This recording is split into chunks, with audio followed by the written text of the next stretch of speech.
bueno, faltan bastantes personas que sabemos que van a venir, no sé si va a venir a tiempo.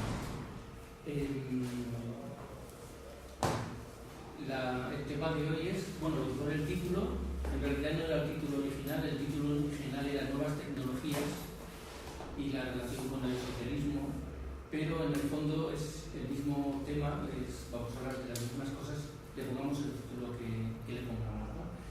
La idea general de toda la charla es precisamente eso, cómo podemos ver un poco qué es la ciencia y hacia dónde se dirija en relación con el concepto de Shambhala. Para los que no habéis venido en otras conferencias, esta es la cuarta de un ciclo. Nosotros hicimos ya un ciclo explicando las biografías de estos maestros de sabiduría, maestros, otros llaman mensajeros precisamente de Shambhala, de la gran lógica planetaria. Y una vez dado el ciclo de estos maestros, decidimos dar otro ciclo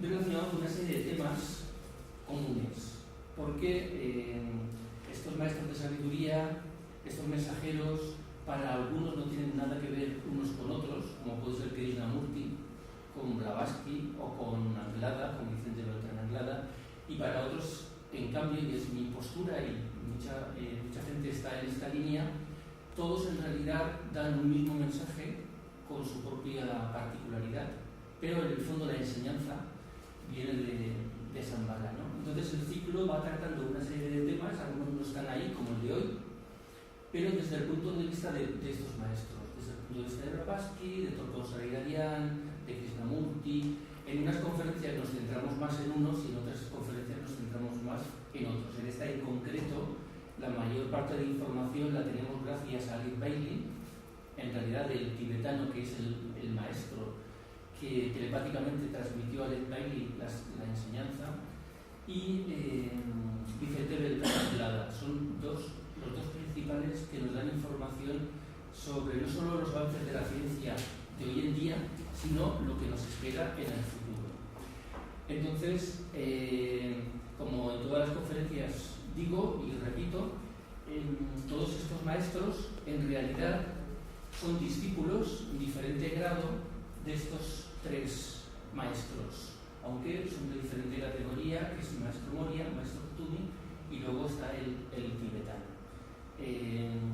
Yo algunos no os conozco, no sé lo que sabéis, no sé lo que no sabéis, no sé si esto suena raro y tal, pero el enfoque que nosotros damos a todas estas conferencias es en base a la enseñanza que, en teoría, estos señores que provienen de Shambhala, de la Fraternidad Blanca, les dieron a sus discípulos, que son los que consideramos mensajeros. Entonces, esto pues, no se lo puede creer, que exista o no existe Shambhala. Lo que se puede o no creer que existan los maestros, que exista Moria, Kutumi, el tibetano, pero lo que no podemos negar es que existió Blavatsky, que precisamente hoy, 8 de mayo, le hemos celebrado el aniversario de su muerte. No se puede negar que existieron los Roerich, que existió Torkon, Krishnamurti, Peter Dunov, Onraan, Anglada, Alice Bailey y Francisco Ruaya, discípulo también del tibetano. Estos señores tienen fecha de nacimiento, fecha de muerte, toda su vida la dedicaron a difundir estas enseñanzas y la mayoría de ellos tienen libros y otro tipo de obras, como Torkon, que también tiene música, que en realidad es como una especie de puzzle que entre todos componen lo que yo llamo, o lo que mucha gente llama, el mismo Torkon Saraigadian, la enseñanza. Hay una enseñanza esotérica, un conocimiento de todo aquello que habéis oído de la Atlántida, los viajes astrales, los chakras, el aura, el éter. Todo eso en realidad viene de la enseñanza que empezó Blavatsky a difundir con sus libros y sin de doctrina secreta, etc., en el siglo XIX. Entonces, nosotros lo que hacemos es enfocar los temas con esa visión de ciencia iniciática. A esto se le llama la enseñanza, se le llama teosofía, se le llama ciencia iniciática, se le llama sabiduría antigua, sabiduría perenne, hay diferentes nombres para hablar de lo mismo, que es un bagaje de información, de conocimiento, de datos que se nos ha dado a la humanidad a través de estos maestros. Y desde aquí impulsamos, más que escucharme a mí, yo lo que pretendo es empujar, digamos, o inspirar a la gente para que estudie a estos maestros e investigue por sí mismo. Porque, por desgracia, no hay una especie de manual en plan párvulos y EGB y tal, donde está todo súper explicado. Hay que leer, hay que investigar, hay que desarrollar el discernimiento para llegar a determinado conocimiento o información. Buenas tardes. Ah, ese es mi café. Gracias. Bien, entonces... Hola, ¿qué tal? Ah, por cierto, el libro que habéis visto en las sillas es un regalo. Es un capítulo de un libro dedicado a Blavatsky y a sus profecías. Entonces el capítulo dedicado a las profecías científicas lo tenéis en ese librito. Es un poco cutre, con encuadernado así y tal, pero y dentro tenéis el link para que podáis ir a internet y descargar el libro entero. Es un libro gratuito que hicimos hace ya unos años y hay un capítulo dedicado a la ciencia, las profecías científicas de Blavatsky. No es porque lo haya hecho yo, pero está muy bien, es muy interesante y aquí no vamos a poder abarcar todo ese tipo de información. De hecho, yo lo que pretendo simplemente es daros una especie de bosquejo de qué es la ciencia desde el punto de vista de la ciencia iniciática y ver un poco lo que será el futuro, un bosquejo. Entonces, la ciencia, lo primero que dije en la radio y lo primero que pienso y lo primero que creo que hay que decir es que una cosa es la ciencia y otra cosa es la ciencia. Porque lo que llamamos la ciencia es como la filosofía, es la búsqueda de la verdad, es la búsqueda del conocimiento, ¿no? ¿Qué es el conocimiento? ¿Qué es la verdad? Es la realidad, la naturaleza, lo absoluto, Dios, el universo en el que estamos inmersos, ¿no? Entonces, uno de los caminos, una de las vías para investigar y conocer el universo, Dios, lo absoluto, como lo queremos llamar, la naturaleza, es la ciencia. Pero la ciencia en pequeño es la ciencia de un momento histórico concreto. Y la ciencia en grande es la ciencia de verdad, a la que llegaremos en algún día. El ejemplo clásico que a mí me enseñaron en su tiempo y tal es que el Sol está ahí y según en qué momento histórico se ha considerado que es una cosa o es otra. En la Edad Media, como la energía que se utilizaba era el carbón, pues se pensaba que era una masa de carbón que estaba ahí ardiendo, ¿no? Cuando llega la electricidad, pues se piensa que el Sol es corrientes eléctricas que están ahí produciendo esas descargas y esa luz, ¿no? Como ahora la energía atómica es, bueno, entre comillas, casi lo más a nivel energético, pues se supone que son explosiones nucleares y el hidrógeno y tal. Y en el futuro se pensará, cuando se descubran nuevas formas de energía, que es otra cosa. ¿Entendéis? Ante la naturaleza, los científicos de un momento concreto de la historia sacan sus teorías, sacan sus hipótesis en base a lo que tienen, a lo que ven y a los instrumentos que tienen para analizar esa realidad y a lo que les da su cerebro y sus capacidades, ¿no?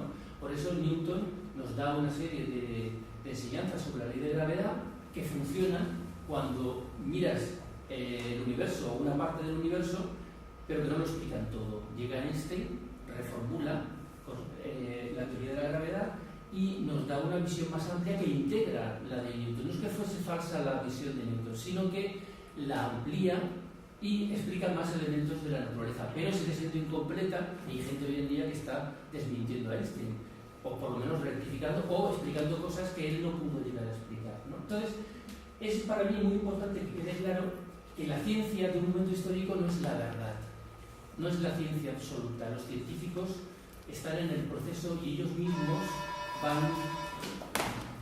van cambiando, y por eso está el concepto de teoría y de hipótesis. Se lanza una teoría, se lanza una hipótesis, se intenta demostrar, evidentemente, pero luego eso no significa que sea la verdad, ¿no? Otro elemento que hay que tener en cuenta al encarar la ciencia es que a nivel esotérico, en este mundillo del que vamos a hablar, donde seguramente algunas cosas os va a parecer muy de locos, pero, repito, como no sé vuestro nivel de conocimiento de las ciencias esotéricas y tal, yo voy a decir lo que creo y ya veremos si eso suena muy, sobre todo la parte final de la conferencia.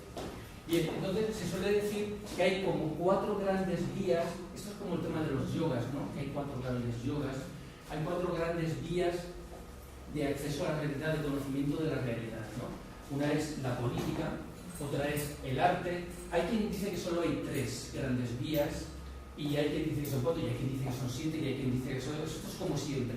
Es una especie de esquema mental pedagógico para entender la idea, ¿no? Entonces, tenemos la política, tenemos el arte, tenemos sobre todo la religión y la ciencia, ahí sí que estaremos de acuerdo, ¿no? Que la religión y la ciencia siempre están ahí como 2 grandes formas de entender el universo, de vivir, incluso la vida, ¿no?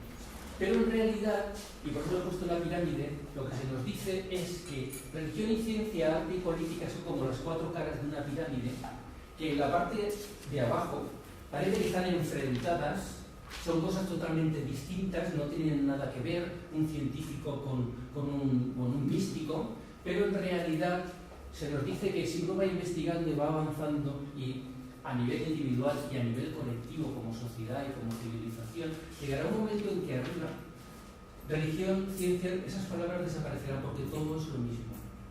Y en la era de Acuario, de la que ahora vamos a hablar un poco, precisamente la ciencia y la religión se van a fundir más todavía en una sola unidad, porque es imposible que si existe una verdad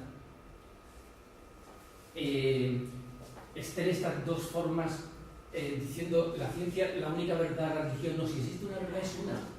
Por lo tanto, cualquier elemento, guía, son caminos para esa verdad. Y conforme se va subiendo por la pirámide, digamos que la ampliación de vías es mayor, el conocimiento, incluso la metáfora nos lo está mostrando, y arriba de todo veremos, digamos, la verdad del conocimiento. Eso, para algunas personas, en el pasado, como puede ser un Platón, como pueden ser los grandes filósofos griegos, gente que para nosotros a nivel individual nos superan, su visión, su ascensión de la pirámide era mayor y veían más que nosotros. Pero como civilización también llegará un momento en el que nuestra civilización en general, toda la sociedad o la mayor parte de la sociedad, veremos esa unión mucho más, veremos la realidad con más nitidez, si queréis, ¿no? Entonces, a nivel esotérico también hay que entender que en las ciencias herméticas, en el ocultismo, en el esoterismo, ya sea rosacruces, masones, templarios, cualquier grupo esotérico que se precie, que tenga una raigambre, ¿no? Sobre todo las ciencias herméticas, hay un paralelismo entre el hombre y el cosmos, y lo que llamamos ciencia, la vía de la ciencia de investigación, corresponde al plano de la mente del hombre. ¿Con qué investiga el hombre? Con la mente. O sea, con su mente, ya sea una mente abstracta, una mente concreta. Con la mente es con lo que nosotros intentamos analizar, los científicos, sobre todo el universo que nos rodea, ¿no? Pero nos dicen que hay un paralelismo y que hay una mente cósmica.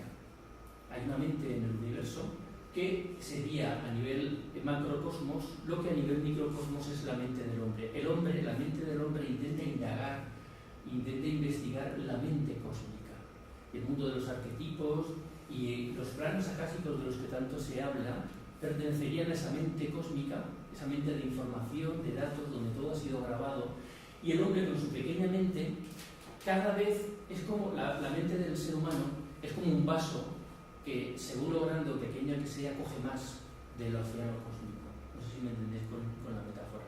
Entonces hay gente que con su mente no puede captar mucho del universo, de la mente cósmica, y hay gente, como puede ser un Einstein, que era un iniciado de quinto rayo, que podía captar del universo muchísimo más que nosotros, hasta el punto de crear fórmulas matemáticas para poder explicar ese universo. Entonces, dentro de toda la constitución centenaria, la parte relacionada con la ciencia es la mente, la investigación. Y a nivel de chakras, igual que cuando hablamos en la conferencia sobre el amor, está relacionado con el chakra cardíaco, el del corazón, en la mente está relacionado con el chakra ajna. Y el desarrollo precisamente de ese chakra permite al hombre, por ejemplo, eso está explicado en los yogas de Patanjali, de lo que hablábamos hoy, ese desarrollo permite al hombre que su pequeña mente entienda mejor la mente cósmica. Estamos hablando del tema de la ciencia llevado al hombre, del individuo, ¿no?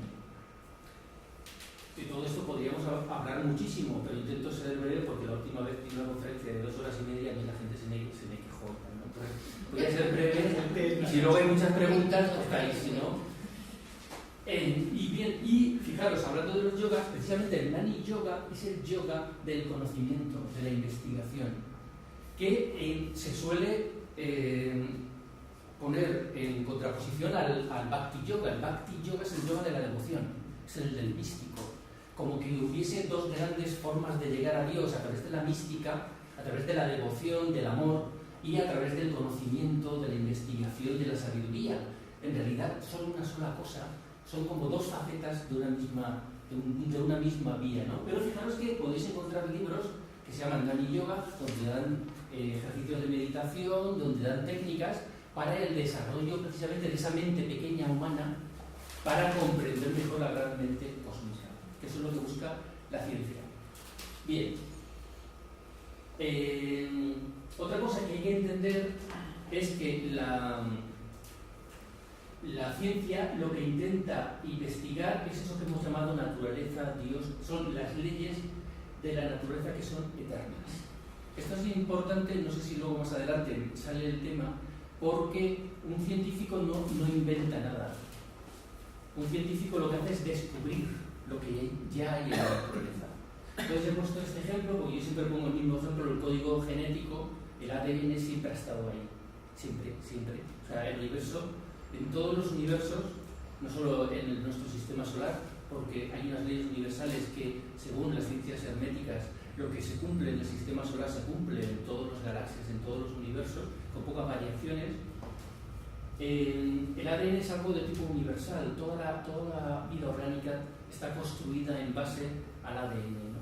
Entonces, un científico, en un momento histórico concreto, ni siquiera sabe que existe el código genético, como puede ser perfectamente en la Edad Media. Sin embargo, en otro momento histórico como el actual, conocemos que existe el ADN. Eso me sirve como ejemplo también de la ciencia, ¿no? Entonces, ¿por qué digo esto? Porque hay elementos de la naturaleza que todavía no hemos descubierto, que para la ciencia siguen siendo ignotos y que están en el futuro que los descubrirán. O sea, la ciencia está todavía en pañales para lo que tiene que venir. Que ahora veréis y explicaré un poco más esto. He puesto 2 palabras, descubrimientos y milagros, porque también, que ayer por ejemplo, los que hayáis visto Cuarto Milenio, no sé si hay aquí algún fan de Cuarto Milenio, pero ayer en el Cuarto Milenio hablaron de los poderes de los mentales de los lamas. Y por primera vez a Nieves, los que eso sabéis quién estoy hablando, casi dio la razón a Enrique de Vicente, el director de Año Cero, porque llegó a aceptar que una persona pueda desarrollar capacidades innatas que no tienen el resto de seres humanos. Eso es un paso a aceptar, porque Nieves, como es un científico, él no cree lo que no puede ver, él no cree que alguien pueda levitar, ¿no? Pero sí que llegó a aceptar que cosas que podemos llamar casi milagrosas, como estar sin comer días y semanas, etcétera, sí que se pueden hacer con un entrenamiento adecuado y tal y tal. Bueno, es que eso es un paso a qué son realmente lo que llamamos milagros. Leyes de la naturaleza que todavía no conocemos. ¿Entendéis lo que quiero decir, no? Entonces la ciencia llama milagro o no cree en aquello que no puede demostrar. Pero ojo, no lo puede demostrar ahora. Pero y en el futuro, como pasó en algunos momentos del pasado. Entonces es interesante saber que la ciencia no descubre nada. Y lo que llamamos milagros es porque desconoce las leyes. Cuando conozca las leyes ya no le llaman milagros. Por eso la ciencia actual, como decía Clarke, la magia no se puede distinguir de la ciencia, porque hay cosas que hacemos a nivel científico que alguien de otra época diría que es magia. Abrir, por ejemplo, una puerta dándole un botoncito, un mando, eso es magia. ¿Entendéis, no? Y el que quiera, hay un libro muy gracioso, un yankee en la corte del rey Arturo, de uno que se duerme debajo de un árbol y despierta en la época del rey Arturo y claro, sabe de eclipses, sabe de fuego y para él es un sabio, pero en realidad es que él ya tiene ese conocimiento de una época en la que sí que se saben esas cosas. Bien, entonces, La ciencia además es cíclica. La ciencia tiene sus momentos. Por ejemplo, y tampoco me quiero extender mucho porque a mí me gusta mucho la historia y si me pongo a hablar de la Biblioteca de Alejandría y del Musellón, me dicen no, por favor. Pero, por ejemplo, en la Escuela de Mecánicos de Alejandría tenían robots. No solamente robots como ese que os he puesto, que hay una fuente que se mueve y tal, o relojes con los 12 trabajos de Hércules, que lo cuenta Blavatsky y el Sisimbelo, que iba girando, y bueno, me caigo. Sino robots con forma humana que se movían y que podían servir vino, por ejemplo, en una mesa. Eso lo llegaron a hacer máquinas de vapor, etcétera, etcétera. Pero ¿qué ocurrió en la Edad Media? Todo eso se pierde. En la Edad Media, pero un robot salen corriendo pensando que es el diablo. Hay otros patrones, hay otros intereses. Entonces, ¿por qué? Porque se nos dice que la ciencia, si cogemos el mismo esquema de los cuatro grandes vías de conocimiento, el arte, la política, la religión y la ciencia, moviéndose a lo largo del tiempo, hay momentos históricos, como puede ser Egipto o la Edad Media, que se le da mucha importancia a lo místico religioso. Hay periodos históricos como Roma, que lo político es lo más importante. Hay momentos históricos como el Renacimiento, o la Grecia, en Atenas sobre todo, que lo artístico es lo más importante. Hay momentos históricos en que lo científico, como Atlántida, como Alejandría, como la era actual, es lo más importante. Entonces, la rueda de la historia, a través del tiempo, hace que a nivel colectivo, porque otra cosa es a nivel individual, pero a nivel colectivo, una época histórica le dé más importancia a unas cosas y otras. En la Edad Media la ciencia no importaba nada. Sin embargo, hoy en día la ciencia y la tecnología, que es la aplicación, nos interesan muchísimo. Y más que tiene. Repito, con el paso del tiempo todo eso se irá difuminando porque habrá una sola vía que unirá todas. Luego está, a nivel de ciencia y de influencias y de fuerzas, la precesión de los equinoccios. La precesión de los equinoccios es aquel ciclo terrestre que cada 2400 no sé cuántos años la Tierra en su movimiento pasa por todas las constelaciones. El ejemplo que siempre pongo para esto es que si nosotros estuviéramos en la playa de las Arenas mirando la salida del sol y viviéramos 25.000 años, las estrellas que están en ese momento delante nuestro, si las pudiéramos ver, se van moviendo, se van moviendo, se van moviendo, se van moviendo, cada 30 grados, 2100 y pico años, se van moviendo, y si nosotros viviéramos todo ese tiempo y no nos moviéramos, las mismas estrellas las volveríamos a ver a los 25.000 y pico años. Significa que cada 30 grados, cada 2000 y pico años, nos están influenciando a la Tierra una serie de energías. ¿Qué es lo que se llama las eras? Y que aquí viene la era de Acuario. Todo lo que se habla de la era de Acuario en la nueva era, la era de Piscis que hemos dejado, la anterior fue la era de Aries, 2148 años, un grado son 71 años, 30 grados por 71 nos da 2148 años. Es lo que dura esa era. La era de Piscis empezó más o menos por 1950. Una era no empieza de golpe, como de repente ya estamos en el año nuevo, ya es el 1 de enero, no. Hay un periodo como las estaciones.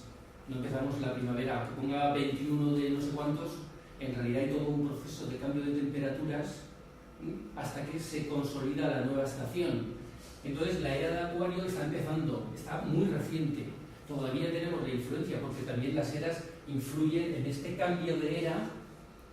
Si cojo por ejemplo, bueno, pues en este cambio de era, digamos que Piscis está todavía influenciando a Acuario, no se ha terminado todavía la influencia de Piscis. Entonces Acuario ahora está mezclado con Piscis. ¿Por qué cuento esto? Porque las eras influyen mucho en las civilizaciones. Tampoco me voy a meter en este tema, porque repito que me gusta mucho la historia, pero las civilizaciones egipcias, mesopotámicas, cretenses, y hasta el día de hoy, todas han estado influenciadas por las estrellas, por los astros. Hay una influencia, si uno no cree en astrología, evidentemente no sirve de nada, ¿no? Pero los que creemos en estas enseñanzas herméticas, hay unas influencias, que también sería muy largo de explicar, que afectan al planeta y a todos los seres humanos, evidentemente, por eso lo del signo astrológico y tal, ¿no? Pero también afectan a las culturas. Y entonces, una cultura de Piscis tiene toda una serie de características relacionadas con lo que suponemos que es el signo de Piscis. Y la próxima que viene, la que estamos, que es la de Acuario, tiene una serie de características relacionadas con lo que se considera la influencia de Acuario. Un signo astrológico es una fuerza que según cómo se utiliza puede ser mala o buena. Es como la energía atómica. Es cuando hablamos de los signos de las personas, pues Acuario, yo, mi signo, ¿no? El mejor, bueno, el segundo mejor signo del zodiaco. Pues yo tengo unas características por ser Acuario, ¿no? Que ahora vamos a ver un poco algunas. Entonces, mi poder de Acuario lo puedo utilizar mal o lo puedo utilizar bien. Acuario es el estanciador, es el que da, es el que se conecta con lo superior y luego se lo entrega a los seres humanos. Si lo entrega, está haciendo bien su trabajo. Si no lo entrega y se lo guarda solo para él, está haciendo mal su trabajo. ¿Entendéis un poco la idea? Y así cada signo es una fuerza que se puede utilizar bien o se puede utilizar mal. Esto es generalizando muchísimo, muchísimo. Entonces la era de Acuario, en la que estamos entrando a nivel científico, nos interesa porque va a ser muy importante la ciencia en esta era. Va a ser importante estar con el aire, es importante todo lo que tiene que ver con las nuevas tecnologías, sobre todo Internet, las comunicaciones, el wifi, Internet sobre todo, la aeronáutica, todo lo que tenga que ver con las naves espaciales, con desarrollo de propulsión más adecuada para esas máquinas, la conquista de los planetas cercanos, etc., está relacionado con Acuario. Y sobre todo, por encima de todo, la energía atómica. La energía atómica es solo una de las energías, nos dicen los maestros de Shambhala, una sola de las energías que están por venir, que va a tener muchísima importancia en la era de Acuario, sobre todo por la radioactividad. Claro, nosotros ahora estamos todos muy asustados porque sabemos lo que pasó en Japón, lo que pasó en Chernobyl, y le tenemos miedo. Ya no le tenemos miedo a las bombas nucleares que nos tiran en una ciudad, porque parece ser que las naciones más o menos se separan, ¿no? Se controlan. Pero tenemos miedo a la radiación, que hace que muten los animales, los pescados, las plantas. Y hay gente que compra en Japón cosas, yo que compro plumas estilográficas y digo, no me mandarán una pluma que estaba en la zona de Fuji, como se llame, y es radioactiva. Y yo tengo ahí una pluma radioactiva y claro, como no controlamos hoy en día todavía bien ese proceso, es dañina en la radioactividad, porque no la sabemos todavía controlar. Necesitamos grandes estructuras de hormigón, de plomo, etcétera, para controlar la radioactividad. Llegará un momento en el futuro que forma parte de la ciencia de Acuario en que controlaremos esa energía. Y luego un poco más adelante os hablaré de cómo le llama a esa energía el esoterismo, que es la palabra bril. Y he puesto esto de aquí de anécdota porque precisamente lo que marca la era de Acuario a nivel científico es el momento en el que se construyen y se lanzan las bombas atómicas contra Hiroshima y Nagasaki. Entonces cuenta, no sé si lo ponemos más adelante, cuenta Anglada que, claro, esto, como mucho de lo que vamos a ver hoy, podéis creerlo, no creerlo, por lo menos ponerlo ahí, no sé, como una posibilidad, ¿no? Anglada cuenta que al presidente Truman se presentó alguien de Shambhala para intentar convencerle para que no tirase las bombas atómicas. Como, dice Anglada, el Pentágono ya le había recomendado. El Pentágono recomendó, al parecer, al presidente que no lanzaran las bombas atómicas, que Japón ya no tenía nada que hacer y que no era necesario para acabar la Segunda Guerra Mundial tirar las bombas. Sin embargo, no hizo caso ni del Pentágono y no hizo caso de ese emisario de Shambhala. Ojo con lo de emisario de Shambhala, no es que llegó allí a la entrada de ¿cómo se llama? La Casa Blanca y dijo, que vengo de Shambhala, una acreditación que me han mandado a Sanat Kumara porque tengo que hablar con el presidente. No, lo que nos dicen es que un departamento, digamos que está estratificado, jerarquizado la fraternidad blanca y tiene maestros en diferentes grados repartidos por todo el mundo, trabajando en las Naciones Unidas, en la UNESCO, en la ONU, en todos lados, intentando mediar hasta donde pueden con el karma de la humanidad para evitar que pasen catástrofes. Porque, y de ahí, pues hemos puesto los ovnis, porque se dice que empieza el movimiento ovni en realidad, tal y como lo conocemos hoy en día, empieza con la bomba atómica y con estas dos bombas lanzadas y tal. Y un poco antes con el trabajo de la energía atómica. Hay una cosa que tampoco sé si lo tengo más adelante, pero Annie Besant, presidenta de la Sociedad Teosófica, en uno de sus libros, Brahmavidya, cuenta cómo en aquel momento, y estamos hablando de 1923, ella dice que las fuerzas oscuras, si hay una fraternidad blanca y una fraternidad negra, estaban intentando por igual, unos, que la energía atómica fuese de dominio público y se utilizara, la fraternidad negra, y la fraternidad blanca estaba intentando que eso no saliera a la luz, que fuese más controlado. Había una lucha.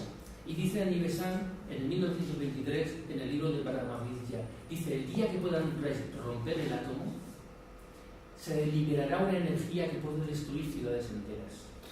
En aquel momento no se sabía esa posibilidad. Sin embargo, ella ya lo dice porque era un peligro que, de hecho, parte de la vida de Blavatsky, del final de la vida de Blavatsky y del intento final de crear un grupo esotérico, era porque ella, aparte hay una profecía que ella soñó y que luego lo escribió en un artículo de Lucifer, donde habla de lo que puede pasar en el siglo XX, ¿no? Y está en el siglo XIX. Y es una visión horrible. Si queréis leer el artículo, cuenta cómo va a haber ejércitos que destruyen naciones, cita a los alemanes y mostrando un poco lo que va a pasar, ¿no? Habla de la hipnosis también como un poder que va a ser mal utilizado y de unas energías que van a ser mal utilizadas. Eso ya lo predijo Blavatsky y lo puso en la revista oficial. Entonces, por ahí el tema de los ovnis, que no quiero meterme en ese tema porque yo tengo las ideas muy claras, pero puede ser para llevarnos muy lejos. Bien, entonces, no solamente hay unas influencias de los astros en el planeta y en las personas que influyen en la ciencia, sino, y estáis viendo que creo que estamos dando con cierta profundidad el tema de la ciencia, no estamos yendo a lo fácil. Existen, y por eso os pongo un vídeo, el sistema solar no solamente el planeta, es la Tierra la que gira alrededor del Sol. Bueno, el caso es que no solamente los planetas giran alrededor del Sol, sino que todo el sistema solar se está moviendo en el espacio. Entonces, ese movimiento en el espacio hacia la constelación de Hércules parece ser, según dicen los científicos, esto no es esoterismo, aunque la ciencia y el esoterismo al final es también lo mismo. Va moviéndose todo el sistema solar, se va moviendo en el espacio hacia la constelación de Hércules. ¿Qué significa? Que conforme va pasando por algunas zonas del espacio, va recibiendo también influencias todo el sistema solar y evidentemente la Tierra. Entonces va a haber influencia, y ahora Enrique de Vicente, por ejemplo, habla mucho de eso. Hay quien piensa que lo del 2012 del calendario no era que se fuese a destruir el planeta ni nada, sino que entrábamos en una nueva era con unas influencias que vienen del cosmos. Tortón Sagayarian también lo dice. Y estos maestros coinciden en que en ese proceso del paso van a haber cambios en la gravedad, en la densidad del éter, en el ser humano, en los animales. Va a haber cambios producidos por unas energías que nos van a ir afectando conforme todo el sistema solar se mueve a través del espacio. Lo de las energías, podéis creerlo o no, lo de que nos movemos, eso es una realidad. Por lo menos la ciencia de nuestro momento histórico lo dice. Bien, entonces, parte de esas influencias que llegan y que van a llegar otras es lo que se llaman los rayos. Habéis oído hablar del tema de los rayos, los 7 rayos, etcétera, ¿no? Las personas tienen un rayo como tienen un signo astrológico, etcétera, etcétera, ¿no? Entonces, el quinto rayo, que es precisamente el rayo relacionado con la mente, con el conocimiento, con la investigación. Una persona de quinto rayo, como una persona de Acuario de un signo X, está influenciada por el tema de la investigación, del conocimiento, de aprender, de analizar, de los detalles. Es una característica de todos los sabios. Toda la gente que se dedica a nivel científico a investigar tiene unas características que encajan dentro de lo que se llama el quinto rayo. Fuerzas cósmicas que son de 7 variedades, que vienen de lejanas estrellas y que incluso están relacionadas con los chakras del ser humano. Ya os he dicho que el chakra de la cabeza es el que está relacionado con el conocimiento, con la investigación. Y el desarrollo de ese chakra nos permite conocer mejor el universo en el que estamos, ¿no? Entonces, el quinto rayo empezaron a manifestarse a partir de 1775.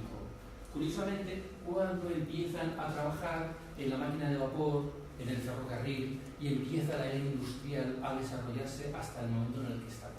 Eso es influencia, nos dicen a nivel esotérico, del quinto rayo, que son otras influencias que no tienen nada que ver con las de la era de Acuario. Son fuerzas que están trabajando en conjunto o en paralelo, si queréis.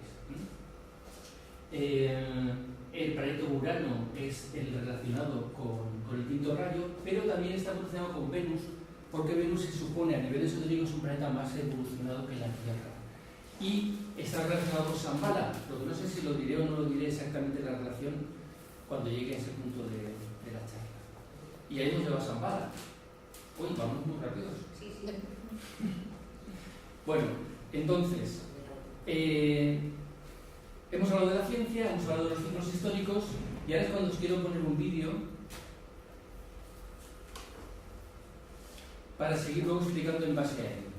No dura mucho, creo que son unos 4 minutos, tener paciencia, es muy conocido, pero yo lo he adaptado un poco. Voy a apagar las luces.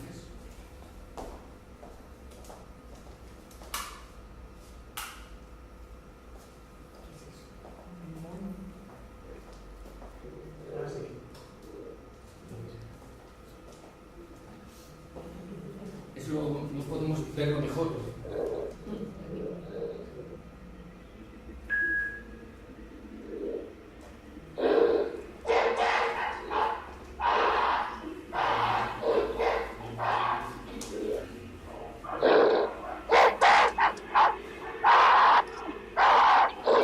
No se ve muy bien, pero ahí está el monolito de los libros.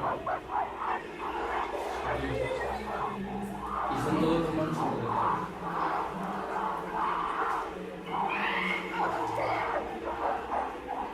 El que entienda lo que dice, que traduzca.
Bien, una anécdota sobre la película. No le dieron el Oscar al vestuario porque se creyeron que los monos eran de verdad. Están tan bien hechos, pero en realidad son hombres imitando a monos. Bien, ¿por qué he puesto esto? La ciencia admite que hay un momento en la historia de la humanidad en el que el ser humano pasó de animal a hombre, por decirlo así rápidamente, ¿no? Se habla del eslabón perdido y se estudia precisamente en qué puede estar esa gran diferencia, ¿no? Entonces, están los científicos que consideran, aparte de esas dos grandes vías de que si nos ha creado Dios o si somos animales evolucionados, está el tema de en qué momento el ser humano dejó de ir a cuatro patas, empezó a caminar con dos, y empezó el tema de la tecnología, la industria, etcétera, aunque somos hoy, ¿no? Se sabe que hubo un momento cumbre, hubo un momento donde hubo un cambio, pero no se sabe ni cuándo ni cómo, ¿no? En la película de 2001 nos ponen el monolito como una metáfora, como de que pudo haber una influencia extraterrestre, evidentemente, que influyese en la evolución. En aquel momento éramos como al principio estaban los monos tirados, o sea, viviendo como monos, no sabemos ni siquiera cazar, etcétera, etcétera, y de repente hubo alguna influencia que cambió el curso de la historia, o sea, nos cambió a nosotros, y a partir de ahí surge poco a poco lo que llamamos la civilización. Esto es resumiéndolo muchísimo, ¿no? Entonces, el esoterismo, la ciencia iniciática, lo que todos estos maestros coinciden, y lo dicen todos, o sea, lo dice Rand, y lo dice Anglada, y lo dice Blavatsky, y lo dicen muchos más, evidentemente, ¿no? Pero estos son los que hemos elegido nosotros para trabajar con ellos. Es que hubo realmente un momento en la historia en el que lo que ahora es la Fraternidad Blanca, lo que ahora son la jerarquía planetaria de Shambhala, llegaron a la Tierra y lo que se llama en todas las tradiciones el fuego, como en el fuego de Prometeo, nos dieron una chispa, un conocimiento, se puede interpretar de muchas maneras. La forma práctica y concreta sería demasiado para hablarlo aquí en esta charla, pero de alguna manera llegaron en aquel momento al planeta, no eran de la Tierra, eran, se dice, los señores de Venus, es procedencia de la relación con. Repito que estamos hablando de cosas que para una persona que no esté un poco pensada en el mundo esotérico puede sonar a ciencia ficción o esoterismo ficción, lo entiendo perfectamente, pero no puedo explicarlo de otra manera. O sea, vinieron unos señores de Venus, están en el libro del Cian, lo explica Blavatsky en la doctrina secreta, y iniciaron el proceso del desarrollo, de la ayuda a la evolución del ser humano. O sea, éramos en aquel momento todavía como animales. Es que el mito de Prometeo, para quien quiere investigar, lo dice todo, porque en la obra que ha quedado de Esquilo, Prometeo, no recuerdo si encarnado o liberado, se explica cómo Prometeo roba el fuego a los dioses y se lo da a los hombres, y con eso les dio la técnica, la metalurgia, la construcción de casas, y en el libro de Enoch, para el que quieran investigar más, es aquella frase de los hijos de Dios, les gustaron las mujeres de los hombres y se juntaron con ellas y de ahí nacen los gigantes, etcétera, etcétera, ¿no? Hay diferentes mitologías que hablan de ese momento de la humanidad. Yo no hablo ahora de ovnis y de extraterrestres en plan cuarto milenio, sino hablo de seres superiores al hombre que vinieron al planeta, se sacrificaron, es como nos lo cuentan en todas estas mitologías, se sacrificaron por el ser humano para ayudarle a evolucionar. Y desde entonces construyeron en Shambhala, primero físicamente, y hoy en día se dice que a nivel etérico, una gran ciudad en el desierto de Gobi actual, la Isla Blanca se habla en las mitologías, y es como un cuentecito que os estoy contando, ¿no? Y a partir de ahí están constantemente apoyando el desarrollo del ser humano a través de las civilizaciones, ¿no? Sin meterse, están como observadores, como vigilantes, y son momentos determinados, como pasó con la Atlántida, donde la ciencia andante llegó a ser tan poderosa que amenazaba con destruir todo el planeta, solo en esos momentos críticos actúan de forma drástica en la evolución de la humanidad. Entonces, esto es para analizar, es para pensar, no es para que os lo creáis, pues es una idea que lanzo, es una enseñanza. Yo podría dar 3 conferencias solo del tema de Shambhala, de cuando llegaron a la Tierra, ¿no? Llegaron en unas máquinas que no son máquinas físicas, sino etéricas, construidas con un poder que se llama Maya y Rupa, pero ya digo, no quiero meterme en eso, ¿no?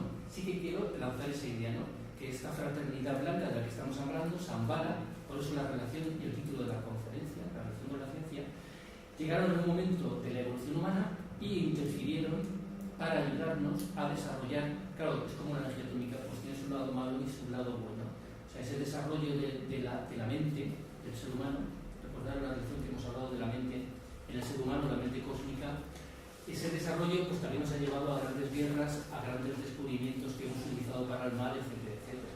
Pero es que es imposible que se nos dé algo o que conquistemos algo y que no haya alguien que lo utilice mal y alguien que lo utilice bien. Es como Internet, ¿no? Es que en Internet hay pornografía y están los pedófilos y la mafia y puedes contratar a un sicario. Vale, Internet tiene una parte negativa, como lo tiene todo en la vida humana, ¿no? Pero tiene una gran parte positiva que nos está permitiendo conectarnos a muchísima gente de todo el planeta y hacer incluso trabajos colectivos para la humanidad que no se podrían hacer si no hubiese las comunicaciones que hoy tenemos, ¿no? Entonces, voy más allá. Esa fraternidad, si creemos que existe, si creemos que vinieron y que se instalaron en el planeta y tal, y que están ahí cuidándonos, se dice que tienen una jerarquía y hay 3 grandes departamentos que se encargan de ayudarnos, digamos, a través de las civilizaciones. Los 3 departamentos son el departamento del Bodhisattva, el departamento de Manu y el departamento del Mahachohan. El departamento del Bodhisattva, de Buddhi, de iluminación, es el relacionado con, como lo pone ahí, con las religiones, con las creencias, con los credos. Todo movimiento, no solamente las religiones, sino todo movimiento que tenga un cariz de tipo de amor, donde el amor, la fraternidad, la solidaridad tenga fuerza, está impulsado por el Bodhisattva, que pertenecería a esa jerarquía planetaria. El Manu es el que dirige el desarrollo, la política de todo el planeta, el gobierno, ¿no? Las razas. Y por eso os decía que tienen gente, por decirlo así, adeptos, maestros de diferentes grados iniciáticos, que están en los grandes centros de poder del mundo, están en Moscú, están en Washington, están en Nueva York, etc. De alguna manera influyendo hasta donde pueden en la toma de decisiones para que no nos vayamos a eso. Y luego lo que nos interesa es el Mahachohan. El Mahachohan es un ser más evolucionado que nosotros, que es el que se encarga y es el que dirige el departamento, por llamarlo así, de la ciencia, de la civilización, ¿no? De la educación. Entonces, la ciencia es una faceta de la realidad nuestra, del desarrollo del ser humano, que está dirigida, gobernada por el Mahachohan, de la fraternidad. Esa es la relación entre la ciencia y Shambhala. Y el Mahachohan se dice que es el maestro Hilarión. El maestro Hilarión ya aparece en la vida de Blavatsky. El maestro Hilarión, el maestro griego, le salvó una vez la vida a Blavatsky. Es el autor de algunos cuentos que escribió Blavatsky, de narraciones ocultistas y cuentos macabros, en realidad son de él, y es el que inspiró a Mabel Collins, otra gran teósofa, escritora de esoterismo, Luz en el Sendero, y algún otro libro más.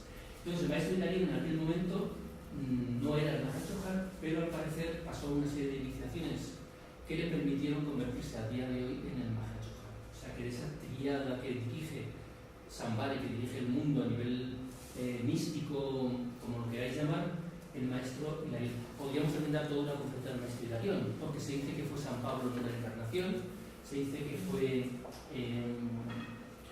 no me acuerdo el nombre ahora, de los neoplatónicos, no me sale ahora el nombre, y que es, como dice Anglada, es un Johann de quinto rayo, conocimiento concreto, investigación científica, y su misión es inducir a los seres humanos a que descubran el secreto íntimo de la materia y desarrollen el espíritu inapreciable de la investigación médica. Entonces, digamos, ¿qué es esto? Si fuéramos católicos, el santo de la ciencia, aquí hay que poner estampitas y rezarle y tal, y todos los científicos tenían que tener una foto del maestro Hilarion cerca, ¿no? Porque es el maestro de Shambhala que está relacionado con la ciencia, con el quinto rayo, con la mente, y es el que ayuda, y ayuda de muchas maneras, porque aquí ya voy a pasar un poquito más rápido. Los científicos a veces tienen intuiciones. Un científico no es todo mente concreta, no es todo un análisis y una síntesis. Los científicos trabajan mucho con la imaginación y con las intuiciones. Y a veces un científico, lo que pasa es que un científico puede plasmar en algo concreto, en fórmulas matemáticas, en una tecnología, esas intuiciones. Y me viene a la mente, no lo tenía pensado, una película de hace poco de un científico, de un matemático hindú, que va a Oxford, que era Oxford, ¿no? Donde le pagan una beca, tal y tal y tal, y le pregunta en determinado momento de dónde saca él todas esas ideas que podía plasmar matemáticamente. Y dice, Ganesa me lo dice. Sí. Ganesa es la diosa de la sabiduría en la India. Y él dice, Ganesa la que me lo cuenta, me lo dice, y yo luego lo plasmo en el lenguaje científico de aquella época en Oxford. Fijaros. Entonces se dice que hay muchos descubrimientos de grandes científicos que son en realidad como impulsos, ideas que dejan caer la fatiga blanca y lo captan. Ojo, y a veces por eso hay varios científicos en lugares del mundo que cogen la misma idea y están trabajando lo mismo a la vez y que no son conscientes. Como por ejemplo pasó con Tesla y con Marconi. Creo que fue Marconi que estudió también con Tesla, pero luego él ya estaba trabajando en el tema de la radiofrecuencia, ¿no? Sí.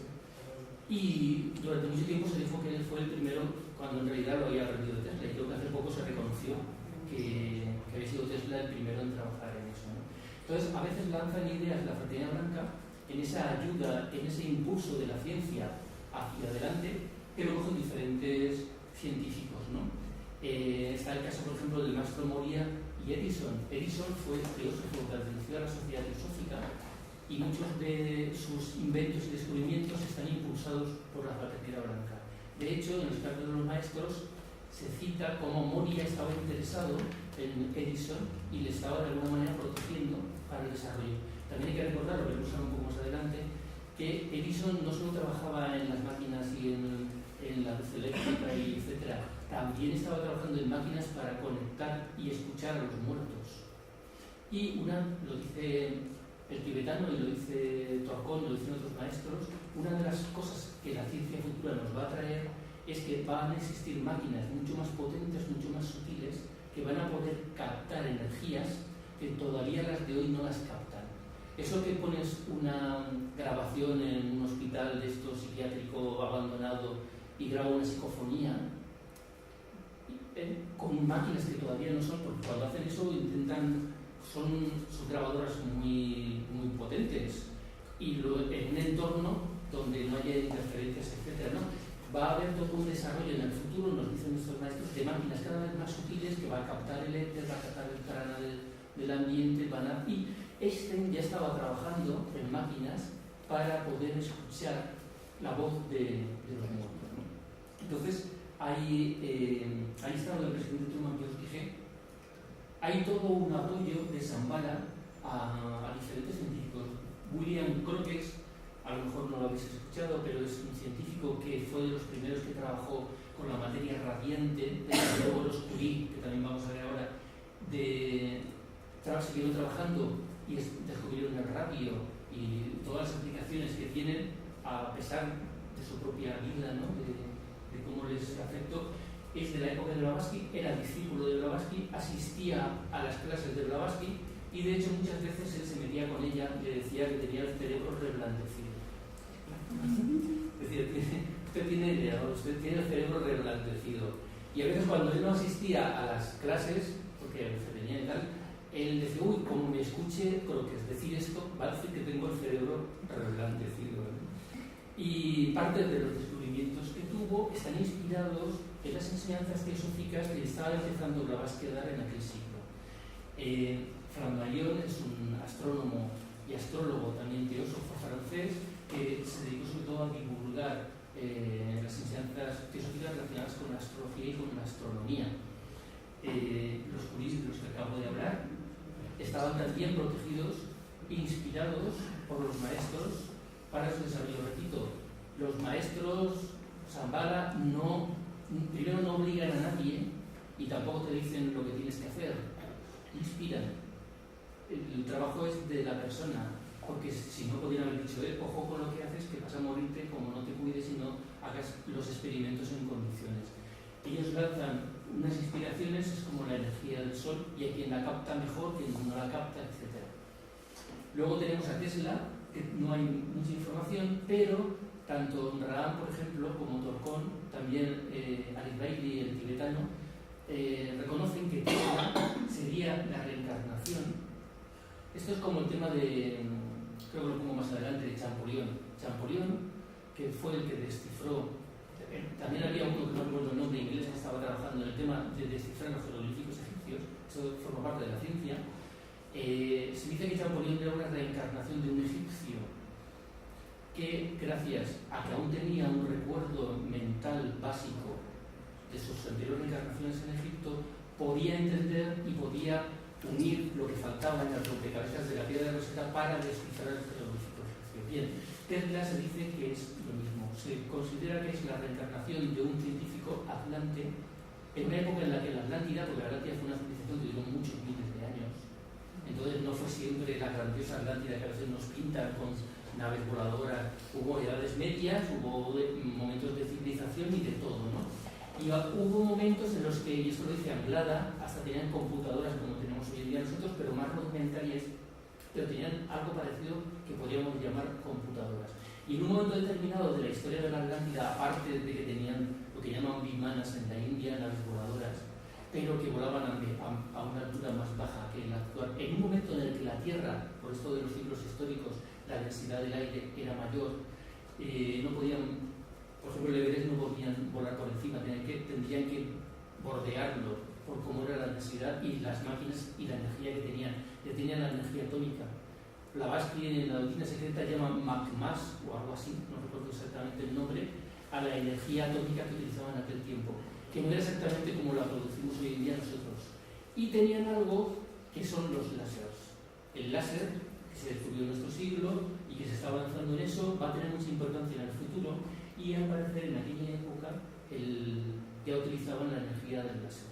De hecho, esto lo dice otro señor que se llama Tarkaize, que no entra dentro de este grupo de maestros, pero es un señor que tenía visiones y estaba conectado de alguna manera con esta enseñanza. Él habla de unas torres como las que hizo Tesla, construyó una torre desde la cual tendía a poder dar luz a una ciudad de forma inalámbrica. Eso me imagino que más o menos, o en alguna película o en algún sitio. A Tesla está de moda, ¿no? Entonces, él lo consiguió. Al parecer eso ya lo tenían los atlantes. Y se dice, repito, todo esto son ideas que yo no pretendo convenceros. Yo las lanzo y las podéis tirar a la basura o podéis trabajar en ellas y pensar si hay algo de verdad detrás, que ya es cosa de cada uno, ¿no? Tesla sería un alma bastante evolucionada del Atlante, que estuvo en alguna reencarnación en la Atlántida, tenía vivos todavía muchos recuerdos de esa reencarnación y lo aplicó a conocimiento científico. Y de hecho Tesla, más que Edison, es el artífice a nivel técnico del mundo en el que estamos. Su trabajo con la electricidad, y la electricidad es una de las ciencias en las que se va a avanzar muchísimo más en el futuro, nos dicen, fue gracias a Tesla.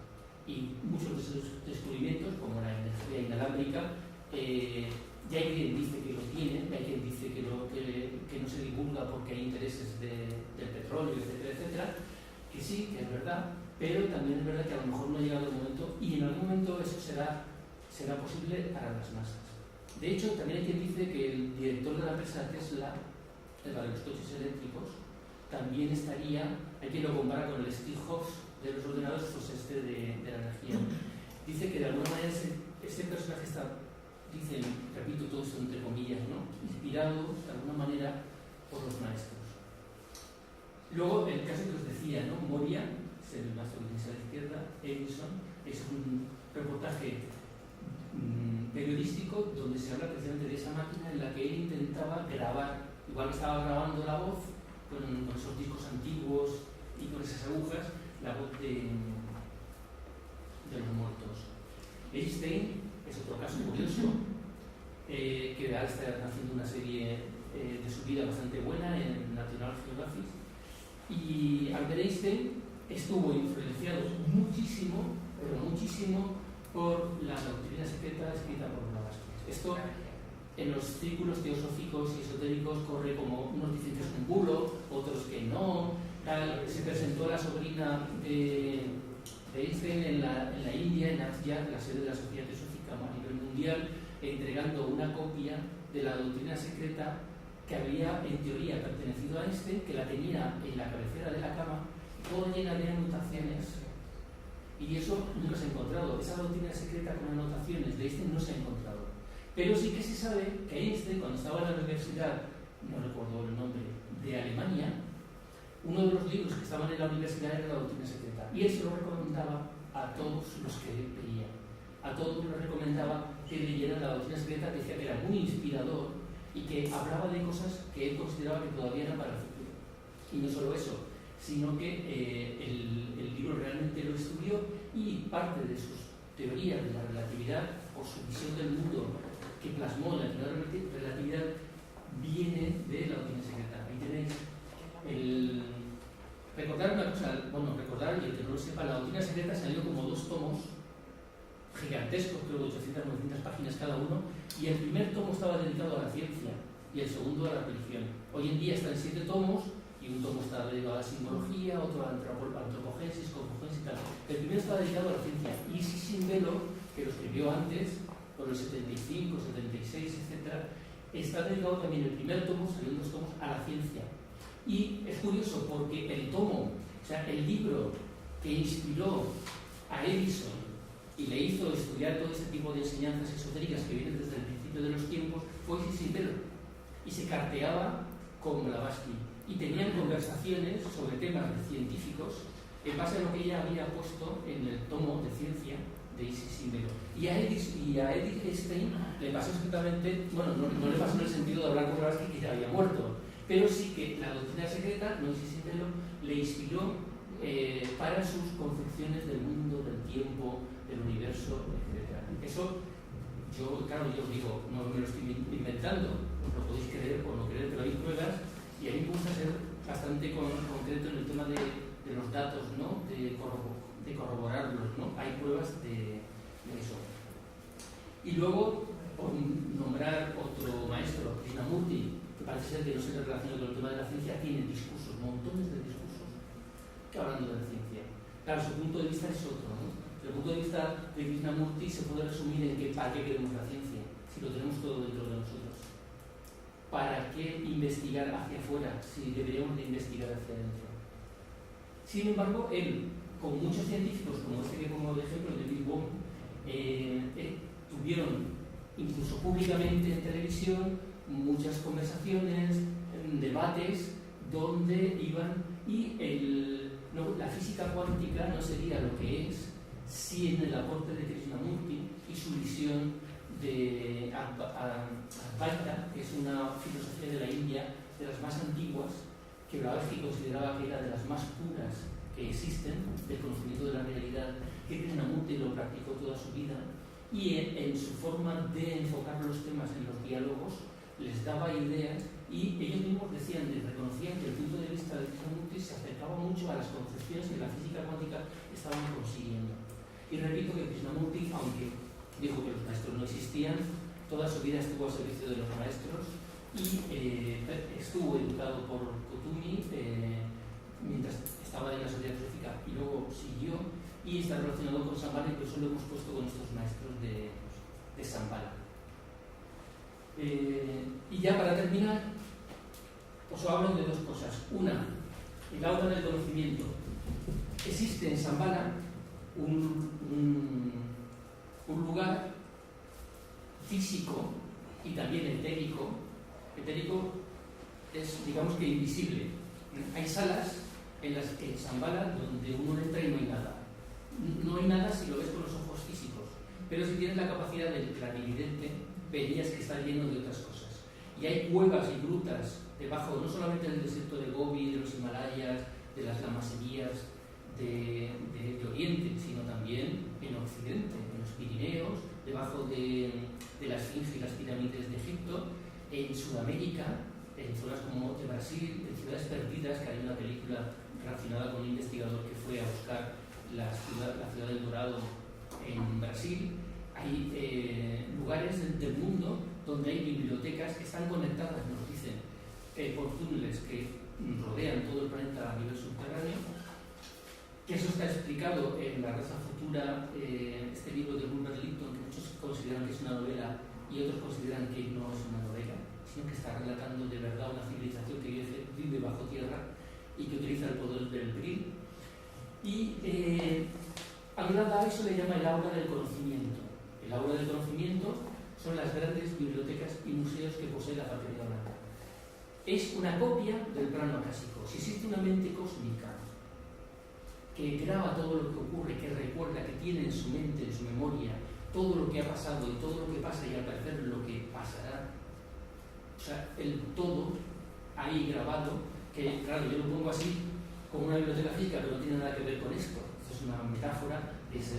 Entonces, lo que tiene la logia planetaria sería un aura del conocimiento, unos planos acásicos en pequeño. Anglada dice que es todo lo que el logos planetario es el Sol, sería la máxima figura superior, no sé cómo decirlo, de todo este sistema en el que estamos viviendo. La mente cósmica en nuestro plano es la mente del Sol, guarda todo ese conocimiento. Pero además de eso, que podría estar en planos más etéricos, invisibles, a nivel físico incluso tienen muestras de todos los minerales que han habido, que hay, que habrán en el planeta Tierra. Muestras de vegetales de que han habido, que hay, que habrán. Muestras de animales disecados y algunas copias que han habido en toda la evolución de la humanidad. E incluso de seres humanos a lo largo de la historia tienen sus cadáveres, sé que queda un poco así tétrico y tal, ¿no? Pero, y maquetas de ciudades, mapas de todo el planeta, de cómo era en determinado momento, hace 850.000 años, hace 18.000 años.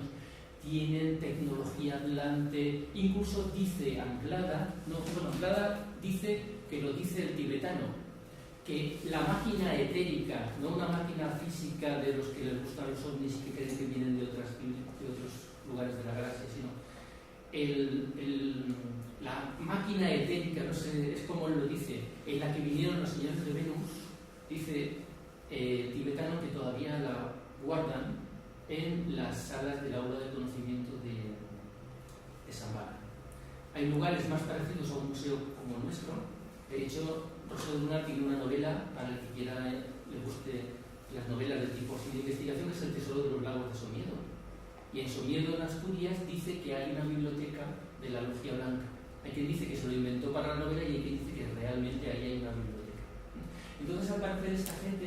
Y he puesto esta foto, porque esta foto es de la época de Blavatsky, y hay quien dice, esto Blavatsky no lo decía, porque hay gente que es muy fundamentalista. Y Blavatsky ya hablaba, esto es un valle cerca del Tíbet, en una zona que se llama Sigakse, no sé si a alguno le suena el nombre. Es un lugar que hay en Oriente, en Asia, cerca del Tíbet, donde en un valle escondido, donde no es fácil encontrarlo, y solamente llegan a él aquellos que pueden o que les dan permiso para poder llegar, existe, ahí es donde estuvo estudiando Blavatsky varios años en el Tíbet, fue iniciada, y ahí es donde se reúnen, y cerca de ahí es donde se va a celebrar la ceremonia del Pesach, que ahora el miércoles, en medio mundo o más, se reúnen en todos los lados del planeta para, aquí es el miércoles a las 9:45 de la mañana, donde se celebra una ceremonia donde los maestros de la fraternidad se reúnen, hay unas influencias que vienen del espacio que ellos canalizan, etc. Bien, pues esta imagen que es del tiempo de Blavatsky, donde aquí no se ve bien, pero ahí hay un señor que está bañándose de espaldas, que es el tibetano, el maestro tibetano, que también dice, el tibetano se lo inventó el Bailey, ¿no? El tibetano ya trabajó con Blavatsky escribiendo la doctrina secreta y ya estaba ahí en ese valle con él, con ella aprendiendo. Pues esta puerta, este es el maestro Moria o Kutumi a caballo, esa es la casa de él. Eso es una gruta, una entrada a una gruta que lleva a las bibliotecas y museos de la fraternidad. Eso es esa. Ahora, dice, bueno, te lo estás inventando. Estás inventando. Pero desde la época de Blavatsky, esa foto se ha estudiado, se ha investigado y se considera que es la entrada a eso. El que habla mucho de esto es Anglada. Anglada tiene un libro dedicado a Shambhala y dice que a nivel interno hay dos grandes asuras. Asuras son como dos grandes elementales, dos grandes demonios, como queréis llamarlos, que están protegiendo las puertas. No puede entrar cualquiera. O sea, no puede uno plantarse ahí y decir, bueno, yo quiero ver el Museo de la Pastilla Blanca, como os hemos dicho antes, ¿no?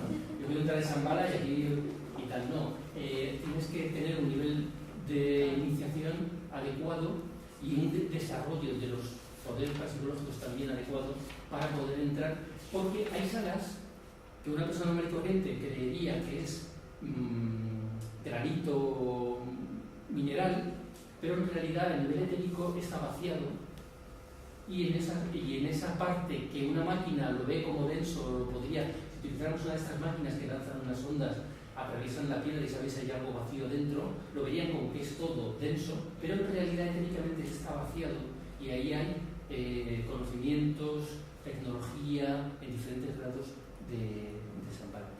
Sé que suena a cuento chino, sé que suena así como algo maravilloso, pero no soy yo el que lo dice, José Rubio. O sea, repito, si leéis Anglada lo dice Krishnamurti no, porque Krishnamurti todo esto no hablaba, pero lo dice el tibetano, lo dice Tormos Aguilarian, lo dice Orran habla de Agartha, que también sonará la ciudad mítica, ¿no?, de Agartha, ¿no? Entonces, parece ser que Shambhala no solamente a través de sus departamentos, el departamento de Mahachohan ayuda a la evolución científica, sino que ellos mismos tienen lo que nosotros tenemos en nuestras ciudades, museos, bibliotecas, pero a nivel planetario, donde guardan ese conocimiento. El futuro, y ya estamos acabando. El futuro, aquí ya no me voy a extender, pero sí que voy a dar de todo lo que yo he podido investigar en estos maestros y no he podido, me tendría que haber leído toda la obra para extraer solo lo que tiene que ver con el futuro y con la ciencia, pero os doy las líneas principales de lo que en el futuro se supone que la ciencia va a alcanzar o las líneas por las que va a trabajar. El éter a nivel planetario, por estas influencias cósmicas y por dónde se va a ir moviendo el sistema solar, el éter va a hacerse cada vez más denso. Que el éter se haga más denso sería toda una conferencia, pero estaría relacionado con una facilidad para los poderes parapsicológicos en el ser humano. El éter permitiría que las comunicaciones sean más fluidas y que el desarrollo de la clarividencia, etcétera, sea más potente. La gravedad también estaría relacionado con eso. Es un mito de la ciencia, un mito no, es una ilusión, no, tampoco. Yo a mi hijo le decía, Arturo, cuando seas mayor, hay dos cosas que hay que descubrir. Le decía dos cosas, sí. Una, la antigravedad. Hay que conseguir que tengamos la antigravedad porque entonces fíjate lo que podemos hacer, llevar y tal, ¿no? Y lo segundo era no me sale. Sí, el teletransporte. Teletransporte y gravedad. Digo, si haces uno de esos dos movimientos, yo te querré más, le decía. Y luego mi hijo de científico no tiene nada, pero bueno. El caso es que el dominio de la gravedad, de la fuerza de gravedad, el conocimiento de la gravedad que está relacionado con la electricidad y con los temas del mundo elemental, ahora diré un poco más sobre eso, es algo en lo que se va a trabajar en el futuro. Y no estoy hablando de millones de años. Según estos maestros, son cosas que se van a pasar, digamos, en los próximos 200, 300 años. Si no nos hemos matado antes. Eso es lo que... de hecho, a nivel de la gravedad, no sé si lo digo más adelante, repite en muchas conferencias Anglada que el dominio de la levitación, de la gravedad, del conocimiento, ayudará a la cura de muchas enfermedades.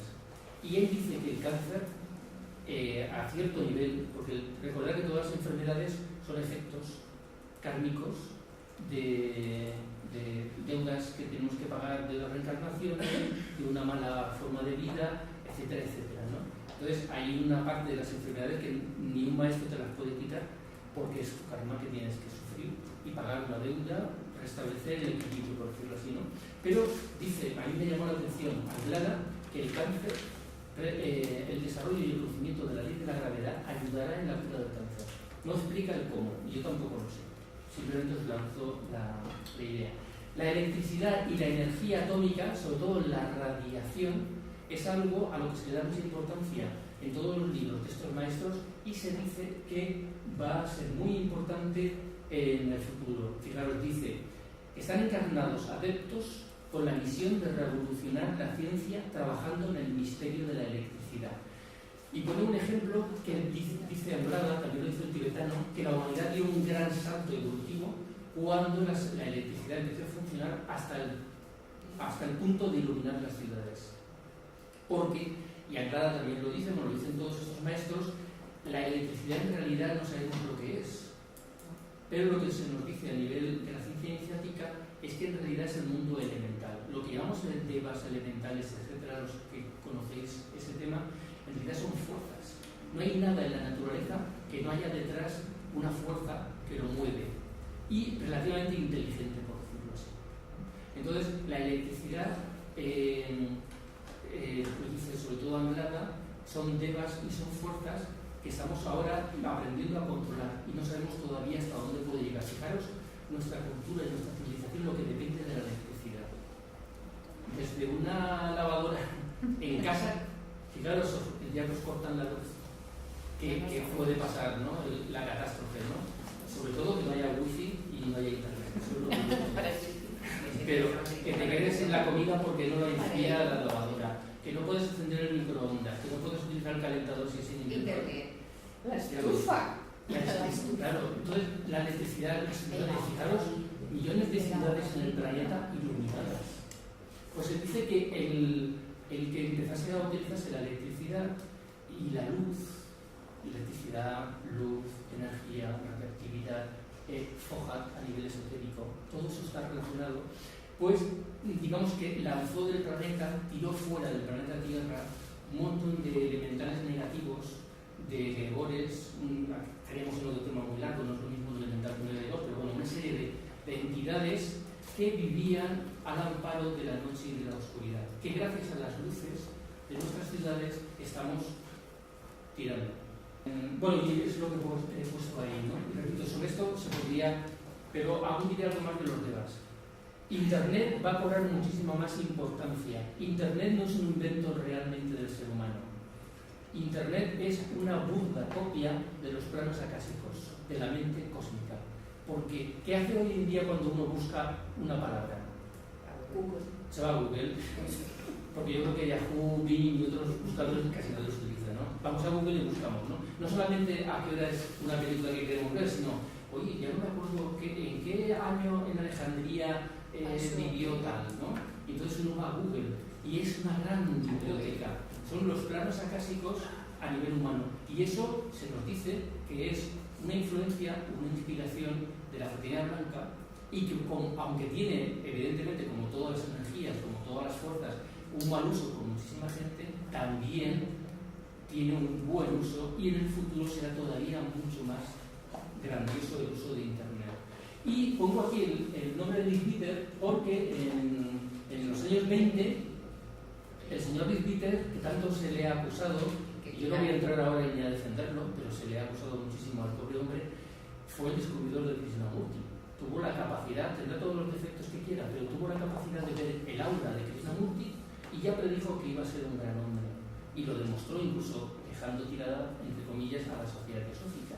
Bueno, pues él tiene un libro que se llama El hombre, de dónde viene, a dónde va. En la parte final está dedicada al futuro, habla de la sexta raza y habla de que en el futuro, él lo adorna todo y lo hace todo a nivel teosófico, pero él ya habla de que en las ciudades del futuro, en las casas, habrá unas máquinas conectadas a una biblioteca central donde recibiremos las noticias, los periódicos y cuando queramos investigar algo, ¿no?, iremos a esas máquinas y podremos tener acceso. Eso no existe. Eso existe ahora, pero en los años 20. Lo decía. No, en los años 20. Ah, En los años 20 pensó que eso podría existir. Y él lo vio. No te había oído. Él lo vio porque tenía poderes de clarividencia y cierta percepción del futuro. Y no solo eso, dice, esa información se irá actualizando en las bibliotecas y la podremos ir accediendo. Y aparte habla de cables conectados las casas de ahí. Luego habla de muchísimas más cosas. Habla de otra cosa, no solo Louis Peter, sino todos estos maestros, de que las máquinas, que ahora muchos los vemos como enemigos, las máquinas van a ser cada vez más poderosas, más sutiles, captarán más la realidad. La realidad no es lo que vemos. Hay máquinas que captan realidades que nosotros no podemos ver. Hay máquinas que captan radiaciones, magnetismo, escalas vibratorias que no podemos nosotros, y verán a más. Eso es una de las cosas que vienen también para el futuro. Máquinas cada vez más potentes, más poderosas, al servicio del ser humano. No para esclavizarlo, sino a nuestro servicio, lo que dará también más tiempo libre al ser humano, que según cómo lo gestionemos, y la idea es que al final se pueda gestionar bien, nos hará más libres de lo material para dedicarnos más a la meditación, a la contemplación, al mundo espiritual. Luego, la cuarta dimensión, dice Arlada, cuando la ciencia descubra la cuarta dimensión empezará la edad de oro de la ciencia. La cuarta dimensión es el mundo astral. Hay otros dos grandes niveles hay tres cosas importantes en el futuro a nivel de la ciencia. Uno, el mundo astral está relacionado con lo que hemos hablado de Edison y su máquina para captar la voz de los muertos. Se supone que el mundo de los fantasmas, muertos y otras cosas que hay por ahí, repito, es otro tema en el que podríamos entrar, que se puede captar por algunas máquinas y si la máquina es que otra. Eso es la cuarta dimensión, ¿vale? Pero existe una dimensión que es la del prana, la energía. O sea, la energía que viene del sol, la energía que nos rodea. Se nos dice, lo dice sobre todo Anglada, Anglada no, el tibetano, el tibetano a través del Beili, que el dominio y el conocimiento del plano pránico, el pránico, que es prana, es una palabra sánscrita que significa energía, el mundo energético que nos rodea, va a ser estudiado hasta el detalle. O sea, de la misma manera que de una persona conocemos a nivel el hueso más pequeño y le hemos dado un nombre, y las venas, y las células, y las moléculas, y los órganos y tal, de la misma manera se va a conocer a nivel humano el mundo pránico, que es lo de que tanta gente habla de los chakras, la red energética, el plano etérico del ser humano, y también el plano etérico de la naturaleza. Eso va a dar un salto gigantesco, por ejemplo, a la medicina, a la ciencia, a la psicología. ¿Por qué la medicina? Porque gran parte de lo que pasa con la medicina. La medicina, ¿qué es? Un mecánico que intenta arreglar nuestro cuerpo que está malo. ¿Por qué estamos malos? Estamos malos, repito lo que he dicho antes, ¿no? Por karma que tenemos que pagar de alguna manera, porque hemos llevado una mala forma de vida, o hay una serie de elementos que producen las enfermedades. Pero las enfermedades empiezan en los planos superiores y terminan plasmándose en el plano físico. Entonces, el plano etérico es el inmediatamente superior, luego vendría el plano astral y luego el plano mental. Entonces, el plano etérico es realmente en el que se producen las enfermedades. Por eso, los magos egipcios, los médicos egipcios, que eran clarividentes, lo que miraban en una persona era su plano pránico para ver dónde había manchas, dónde se había roto la red etérica, para poder ver las enfermedades. Que una persona a simple vista no lo ve, pero ellos podían verlo. Eso que hoy en día hay clarividentes que lo pueden hacer, hay gente que se te acerca, a mí no, porque yo creo que estoy más o menos sano, pero yo si me estuviera muriendo, hay gente que se me acerca y me dice, hueles a muerto, porque puedo detectar que una persona se está muriendo. Y hay gente que se te acerca y te toca y nota dónde tienes un bulto, no físico, sino una masa negra, porque ahí tienes una enfermedad, tienes un tumor, tienes un cáncer. Eso hay gente que tiene. Yo tengo una amiga que tenía un cáncer de pecho. Y un día entró en su despacho y se puso a vomitar porque él notó ese cáncer en el pecho del sacro. Y le dijo, vete corriendo al hospital que te miren porque tú tienes algo. Y primero se rió, pero le hizo caso, fue y tenía un tumor. Al final no sé si le quitaron los dos pechos o un pecho. ¿Veis? Eso que ahora es por casualidad, porque hay gente un poquito más útil que otra, eso será algo que se podrá trabajar científicamente y los médicos del futuro tendrán esa capacidad. Y sin tanta maquinita como hoy utilizamos, que no quita lo que acabo de decir, de máquinas más potentes y más útiles, podrán ver y podrán captar. Porque hay algo que no sé si lo pongo más adelante, si lo pongo aquí, todo lo que las máquinas hoy en día pueden hacer, lo podrá hacer el ser humano en el futuro. Todo absolutamente lo podemos hacer. Anglada, aunque aquí me he hecho yo ¿cómo se dice cuando uno se alaba a sí mismo? ¿Me he hecho perlas a mí? No, perlas. Me he hecho flores. Yo ya lo pensaba. De hecho, una novela que yo tengo, el eje de la novela era que lo que no podía la ciencia, abrir una puerta en una cueva milenaria que llevaba unos laberintos, etc., lo consigue una vidente. Una chica, se llama Inés, que tiene poderes parapsicológicos, y lo que hay con toda la tecnología de la NASA y del Pentágono y la CIA y todo, no consiguen, era como un thriller de estos, ¿no? Ella lo consigue por sus poderes. La clarividencia, ¿qué es la televisión? La capacidad de ver a distancia. Eso lo tendremos los seres humanos, no algunos, y algunos que hasta por casualidad. La clariaudiencia, eso también lo tendremos todos los seres humanos. La telepatía, eso lo tendremos todos los seres humanos. Y será por el desarrollo del plano etérico, el plano cránico, que ayudado por la ciencia, no a espaldas como es hoy de la ciencia, sino que la ciencia, como ayer salió el cuarto milenio hablando de los poderes de meditación de los lamas, descubrirá que todo eso es medible y que todo eso se puede repetir y se podrán escribir tratados para poder y formar parte de la educación de las universidades del futuro. Y no me quiero extender mucho más, lo de las máquinas más potentes, la existencia del doble etérico, ya os lo he dicho, el mundo débico, aquí estaría otra conferencia. Las llaves de cocina, vale. Este también se va. Vale. Estoy acabando, solo voy a leer una frase más y acabo. Pero luego yo, si alguien quiere preguntas, yo quiero contestarlas, el que tenga que irse, que se vaya. El mundo débico es muy importantísimo porque estamos rodeados de todas esas fuerzas y de esos devas y esos elementales. El conocimiento del mundo débico y de la interrelación a través del sonido y del color con ese mundo débico va a ser importantísimo para la ciencia del futuro. Digamos que el mundo invisible y el mundo visible se romperá y habrá máquinas y personas que podrán ver ese mundo invisible y utilizarlo para la vida cotidiana. Por eso, Anglada tuvo la visión, diciendo el tren Anglada, español a nuestra honra, conectado con la fraternidad, estudió en las RAMS de la Fraternidad Blanca, el maestro Mori y Arturo fueron partes de sus maestros, se le encargó una misión. Él tenía que difundir en sus libros el conocimiento del mundo débico. Y tiene varios libros dedicados a las jerarquías de los devas, al contacto con los devas, a los poderes de los devas en la sociedad, en la vida, en las personas, en la ciencia, etcétera, etcétera, etcétera.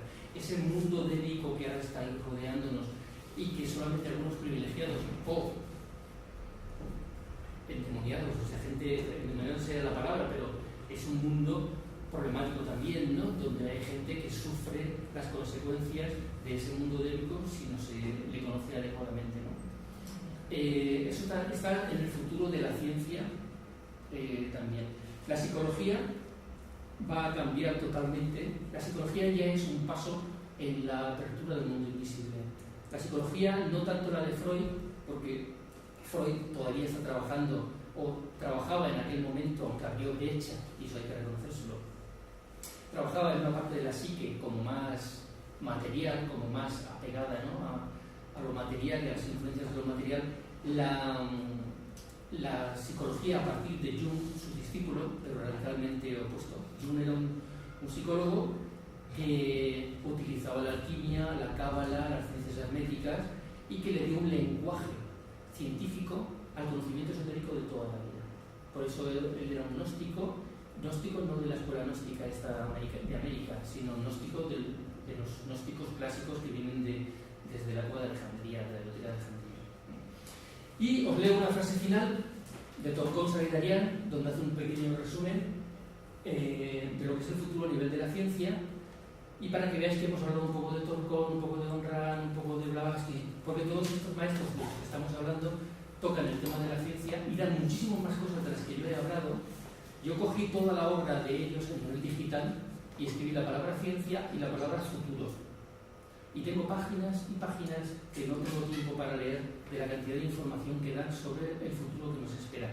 No solamente a nivel de ciencia, sino también de religión, política, destrucciones futuras, cambios geológicos, un montón de información que está ahí y que gracias también a las nuevas tecnologías podemos investigar, porque la obra de estos maestros, no sé por qué razón, bueno, yo creo que sé por qué razón, parece muy caótica. Y uno lee la doctrina secreta y en un capítulo habla del Brill y no vuelve a hablar del Brill hasta a lo mejor 20 capítulos después, ¿no? Y uno tiene que ir buscando para ir reuniendo la información. Tiene un sentido, ¿no? Pero gracias a las nuevas tecnologías y a las búsquedas en un PDF podemos buscar una palabra en concreto, un personaje, un nombre, lo que sea, e investigar. Os leo esto y con esto acabamos. Luego si hay alguna pregunta. El quinto rayo de la enseñanza esotérica en el campo de la ciencia será la ciencia de la vida y del espacio, la ciencia de las energías, las leyes ocultas del cosmos y de la química oculta, la ciencia del alma, la psicología, la ciencia de la meditación, del uso correcto de la mente, cómo ser un canal de la voluntad divina, la ciencia de la electricidad, en la que se revelarán los misterios de la electricidad, la ciencia de la curación esotérica. El maestro tibetano dice que los próximos 200 años, ya os he dicho que no, esto no es para dentro de miles de años, verán la abolición de la muerte y se probará el hecho de la existencia del alma. Este es otro tema que no nos da tiempo a hablar, ¿no? Pero la ciencia va a poder hacer algún día lo que aparece en la novela de Frankenstein. Aunque parezca un poco tétrico, ahí hay un conocimiento científico muy profundo. Y la Biblia habla de ello en el Apocalipsis. Pues mira, a lo mejor todo coincide. También dice que en el futuro fundaránse escuelas médicas, cuya finalidad será estudiar el cuerpo etérico, su relación con el cuerpo físico denso y su función como el receptor, almacenador y transmisor de los fluidos vitales del organismo. Todas estas ciencias producirán al científico verdadero. Entonces, yo lo único, para terminar, que diría es mi forma de pensar. Yo soy una persona optimista. Yo llevo estudiando estas cosas desde que tenía creo 16 o 17 años. Y no, por lo que sea, a lo mejor es por mi forma de ser, no sé si es porque soy acuario, pero yo soy una persona, siempre he sido una persona optimista, porque yo estas enseñanzas me las creo. Diré, este tío está como una cabra. Bueno, es posible que esté como una cabra, pero la verdad es que toda mi vida estudiando, yo en realidad no he visto nada, ni por la ciencia, ni por la religión, ni por nada, que pueda desmentir fehacientemente estas enseñanzas. Hay muchas cosas que las pones entre comillas como diciendo, aquí se han pasado, ¿no? Es una cosa de Blavatsky sobre el pelo, por ejemplo, dice una cosa que dices aquí, y habla de Sansón, y habla del poder del pelo, pues no habla de que dices aquí, se ha pasado.